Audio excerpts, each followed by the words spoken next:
ఓం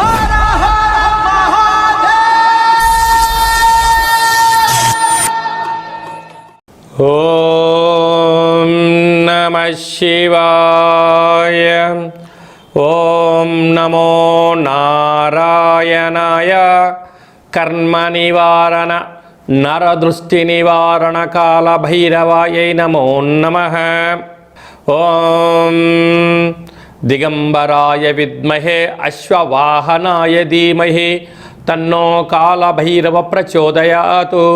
హరి ఓం. మా ఛానల్కి స్వాగతం. చూస్తున్న వీక్షకులకు ప్రేక్షకులకు ప్రియ కాల భైరవ భగవద్బంధులకి స్వాగతం పలుకుతూ మమ్మల్ని ఎంతగానో ఆదరిస్తూ ఉండబడినటువంటి ప్రియ సోదర సోదరీమణులకు సనాతన ధర్మ సంరక్షకులకు జ్యోతిష్య అభిమానులకు అందరికీ కూడా నూతన ఆంగ్ల సంవత్సర శుభాకాంక్షలు. 1/1/2026 నుండి 15/1/2026 వరకు పుట్టినటువంటి వారందరికీ కూడా ముందస్తుగా జన్మదిన శుభాకాంక్షలు. అలాగనే వీక్షక ప్రేక్షకులకు అందరికీ కూడా మకర సంక్రాంతి, భోగి, కనుమ పండుగ శుభాకాంక్షలు. ద్వాదశ రాశుల్లోనే గ్రహ గమనాల్ని ఒకసారి వీక్షింపచేద్దాం.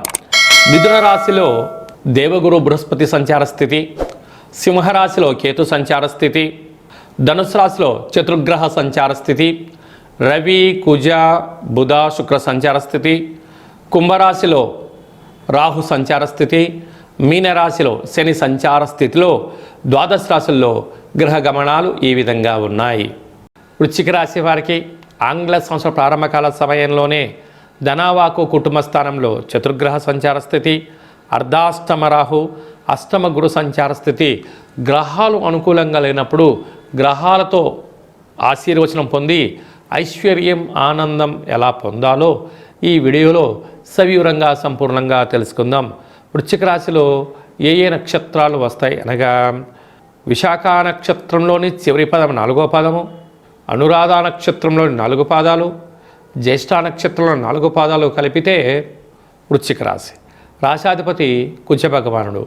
ధనవాక్కు కుటుంబ స్థానంలో ధనరాశిలో ధనుసు రాశిలో ఆత్మకారకుడు రవి, కుజుడు అక్కడే ఉండడం కుజదోషం, బుద్ధికారకుడు బుధుడు ఉండడం వలన బుధాదిత్య రాజయోగం, శుక్రుడు అక్కడే ఉండడం వలన వీరి పరిస్థితి ఎలా ఉంటుంది అంటే ఒకవైపు ఆనందకరం, ఒకవైపు బాధకరం. అంటే ఖర్చులను నివారించగలగాలి, ఆవేశానికి తావివద్దు, మౌనము, సాధన, యోగా, ఆసనం, నడక అనేటువంటి నేర్చుకోగలగాలి. వీలైనంత వరకు ఒంటరిగా ఉండే ప్రయత్నం చేయండి. అప్పులు ఇస్తున్నారు కదా అని చెప్పి తెచ్చుకోవద్దు. బంధుమిత్రులు స్నేహితులు అడుగుతున్నారు కదా అని చెప్పి సమయాన్ని ధనాన్ని రెండు ఇవ్వద్దు. ఈ రెండిటి వల్ల మీకు ఇబ్బందికరమే అని చెప్పి గమనించాలి. ప్రధానంగా ప్రభుత్వపు ఉద్యోగస్తులతో చాలా జాగ్రత్తగా ఉండాలి. పోలీస్ శాఖతో, రక్షణ శాఖతో, న్యాయ శాఖతో చాలా జాగ్రత్తగా ఉండాలని చెప్పి జ్యోతిర్విజ్ఞానం తెలియచేస్తుంది. అర్ధాష్టమ రాహు, అనేక మంది శత్రులు పొంచి ఉన్నారు. ఇది అసలే శీతాకాలం అవడం వలన ఆరోగ్యాన్ని కాపాడుకోవాలి. లేకపోతే చర్మ వ్యాధులు, సైనసిస్ సమస్యలు, లంగ్స్లో ఇబ్బంది వచ్చడం, దీనికి చాలా ఇబ్బందికరం అయ్యే పరిస్థితి ఉంటుంది. కనుక గోరువెచ్చని ఆహారం, విశ్రాంతి, సూర్యకిరణాలు పడే ప్రాంతంలో సంచారం చేయడం చాలా అవసరం అని చెప్పి గుర్తుపెట్టుకోగలగాలి. సంతాన స్థానంలో శని సంచార స్థితి ఉండడం వలన వివాహం కాని వారికి వివాహం, ప్రేమికులకు చాలా మంచి కాలం, వివాహమైన దంపతులకు పుత్రిక సంతాన యోగం, అదృష్టం కలగబోతుందని చెప్పి గమనించాలి. అష్టమంలో గురు సంచార స్థితి ఉండడం వల్ల నిత్యం ఏదో ఆందోళన, అగ్నిభయం, చోరభయం, అప్రమత్తత, లేకపోతే బ్యాంకు లావాదేవీలు, ఓటీపీలలో ఎంతో జాగ్రత్తగా ఉండాలని చెప్పి జ్యోతిర్విజ్ఞానం తెలియచేస్తుంది. రాజ్యస్థానంలో కేతు సంచార స్థితి ఉండడం వల్ల మీ ఓపిక, పట్టుదల, సమన్వయం పాటించడం వల్ల ఉద్యోగంలో మంచి అవకాశాలు రాబోతున్నాయి. ప్రమోషన్స్ కూడా రాబోతున్నాయి. కనుక ప్రభుత్వ ఉద్యోగం ప్రయత్నం చేసేవారికి చాలా మంచి కాలం. ప్రైవేట్ సెక్టార్లో ఉండబడిన వారందరికీ ఉన్నత బంగారు భవిష్యత్తులుగా గమనించగలగాలి. అదే కాకుండా వ్యవసాయ సోదరీమణులకు, సాఫ్ట్వేర్ ఉద్యోగస్తులకు, హార్డ్వేర్ ఉద్యోగస్తులకు, రియల్ ఎస్టేట్ వ్యాపారస్తులకు, ఎక్స్పోర్ట్స్ ఇంపోర్ట్స్ బిజినెస్ చేసేవారికి, క్రియేటివిటీ రంగాలుగా ఉండబడిన వారందరికీ ఇది చాలా ఓపిక, పట్టుదల, పరీక్షా కాలం అని చెప్పి గమనించాలి. కనుక ఈ పూర్ణిమ తిథి యందున తప్పక శ్రీ రమాసహిత సత్యనారాయణ స్వామి యొక్క వ్రతము, అలాగనే తెల్ల జిల్లేడు వృక్షం దగ్గర దీపము, తెల్ల జిల్లేడు పుష్పాలతో కాళభైరవ స్వామివారికి మాలను సమర్పించడం వలన సకల దోషం తొలగి ఐశ్వర్యం కలుగుతుందని చెప్పి గమనించాలి. జనవరి నెల 1వ తారీఖు నుండి 15వ తారీఖు వరకు ముఖ్యమైనటువంటి పండుగల గురించి క్లుప్తంగా సవివరంగా సంపూర్ణంగా తెలుసుకుందాం. ఆంగ్ల సంవత్సరము గురువారము రోహిణి నక్షత్రము పూర్ణిమ తిథి యందు ప్రారంభమవడము చాలా యోగదాయకం. ఆ రోజు తప్పకుండా అందరము కూడా కృష్ణ పరమాత్ముని దేవాలయాలు కానీ శివాలయాలు కానీ దత్తాత్రేయ క్షేత్రాలు దర్శించడం, వీలైతే రాఘవేంద్ర స్వామి యొక్క స్మరణ, మేధా దక్షిణామూర్తి స్వామి యొక్క దర్శనము, వెంకటేశ్వర స్వామి దర్శనం వల్ల ఐశ్వర్యం ఆనందం కలుగుతుంది అని గమనించాలి.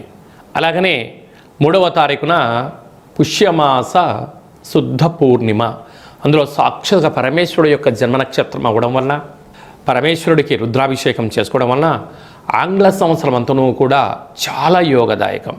అలాగనే 10వ తారీఖున కాళాష్టమి, ఈ పుష్యమాసంలో వచ్చేటువంటి పూర్ణిమ తిథి ఎందున అష్టమి తిథి ఎందున కాళభైరవ స్వామి స్మరణ, కూష్మాండ దీపాన్ని ఇంట్లో ఏర్పాటు చేసుకోవడం వలన వాస్తు నరదృష్టి తొలగిపోతుంది.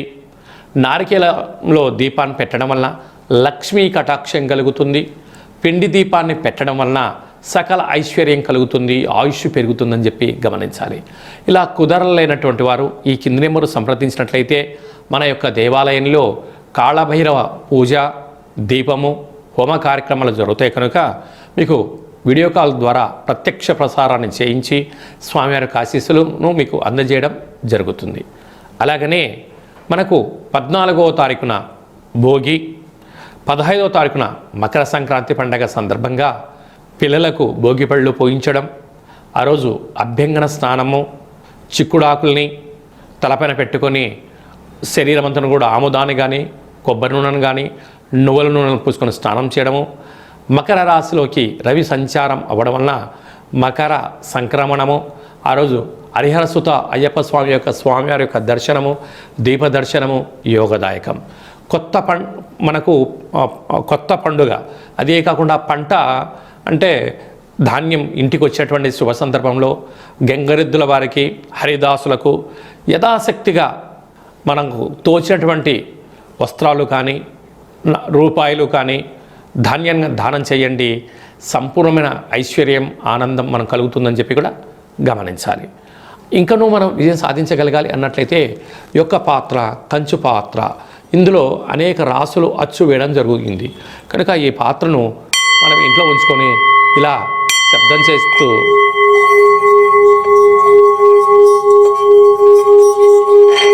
ఈ యొక్క పాత్రను ఇలా తిప్పడం వలన కాళభైరవ స్వామికి ఆశీస్సుల వలన అఖండమైనటువంటి అష్ట కష్టాలు తొలగిపోయి అష్టైశ్వర్యాలు కలుగుతాయని చెప్పి గమనించాలి. ఈ అక్షయ పాత్ర, కాళభైరవ హోమము, 27 రకాల వస్తువులతో దిష్టి తీయించి మీకు అక్షయ పాత్రను అందజేయడం జరుగుతుంది కనుక ఈ కింది నెంబర్ని సంప్రదించి పాత్రను సొంతం చేసుకోగలరు. అలాగే మీ వ్యక్తిగత జాతకం తెలుసుకోవాలనుకుంటున్నారా? మీ పుట్టినటువంటి తేదీ, నెల, సంవత్సరం, పుట్టిన సమయం రాసి పంపించండి. 100 సంవత్సరాల జాతకాన్ని సవివరంగా సంపూర్ణంగా రాసి పంపించడం జరుగుతుంది. మీరు పుట్టినప్పుడు గ్రహ గమనాలు ఎలా ఉన్నాయి, ప్రస్తుతం ఎలా ఉంటున్నాయి, రాబోయే కాలం ఎలా ఉండబోతున్నాయో సవివరంగా తెలియజేయడం జరుగుతుందని చెప్పి గమనించాలి. డేటా బర్త్లు లేనటువంటి వారికి మీ పేరు యొక్క మొదటి అక్షరాన్ని అనుసరిస్తూ రాశిని తెలియచేస్తూ రాశి యొక్క స్థితిగతులు చెప్తూ రమణ శాస్త్రం ద్వారా అనగా గవళ ద్వారా కాళభైరవ ఉపాసన చేత భూత భవిష్యత్ వర్తమానాన్ని తెలియజేయడం జరుగుతుంది కనుక ఈ కింది నెంబర్ని సంప్రదించి వాట్సాప్ ద్వారా మెసేజ్ పంపించి అపాయింట్మెంట్ తీసుకొని సంప్రదించగలరు. అందరికీ శుభాన్ని, జయాన్ని, ఐశ్వర్యాన్ని ఆంగ్ల సంవత్సరంతో పాటి మకర సంక్రాంతి శుభాకాంక్షలతో అందరికీ నిండు నూరేళ్ల ఆయురారోగ్యాలని ప్రసాదించాలని మనసారా మనం కూడా కాళభైరవ స్వామిని వేడుకుందాం. ఆశీర్వచనం. శతమానం భవతి శతాయు పురుష సతేంద్రియ ఆయుష్యేవేంద్రియే ప్రతిష్టతి. ధనం ధాన్యం బహుపుత్రలాభం శత సంవత్సరం దీర్ఘమాయు. సర్వే జనా సుఖినో భవంతు. లోకా సమస్తా సుఖినో భవంతు. సర్వం కాళభైరవ దేవతార్పణమస్తు. హరి ఓం. ఈ వీడియో మీకు నచ్చినట్టయితే లైక్ చేయండి, షేర్ చేయండి, మా ఛానల్ని సబ్స్క్రైబ్ చేసుకోండి. ఆధ్యాత్మికమైన వీడియోలు అందరికన్నా ముందుగా మీరు చూడాలి అన్నట్టయితే గంట సింబల్ ప్రెస్ చేయండి, ఆల్ అన్న బటన్ కూడా తెలియచేయండి. ఈ భక్తి సమాచారాన్ని భగవద్బంధులకు, మిత్రులకు, స్నేహితులకు చేరవేసి హిందూ ధర్మాన్ని కాపాడండి.